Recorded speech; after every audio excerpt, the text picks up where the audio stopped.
তিব্বতে মানস সরোবরে অবস্থিত শক্তিপীঠ মানস। এখানে মায়ের দাক্ষায়ণী রূপ পূজিত হয়ে থাকে এবং আমাদের বিশ্বাস এখানে মায়ের দক্ষিণ হস্ত বা করতল পতিত হয়েছিল।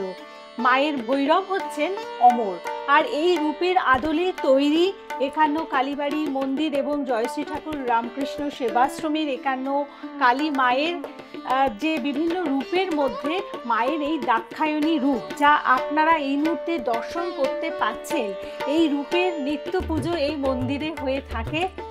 আর এই মন্দির দর্শন করতে হলে আপনাদের পৌঁছে যেতে হবে সপ্তাহের যে কোনো দিনে মধ্যমগ্রাম সারদা পল্লীতে একান্ন কালীবাড়ি মন্দির এবং জয়শ্রী ঠাকুর রামকৃষ্ণ সেবাশ্রমে সকাল 10টা থেকে 2টোর মধ্যে বা বিকেল 5টা থেকে 8টার মধ্যে। তাছাড়াও আপনাদের জন্য এই মন্দিরের সৃষ্টিকর্তা জ্যোতিষ অধ্যাপক জয়দেব শাস্ত্রী তৈরি করছেন বিশেষ দৈব প্রতিকার, যে প্রতিকার আপনাদের জীবনের নানান সমস্যার সমাধানে বিশেষ সাহায্য করে থাকে। এই প্রতিকার সম্পূর্ণ বিনামূল্যে উপহার স্বরূপ আপনাদের প্রত্যেকের হাতে তুলে দেওয়া হচ্ছে।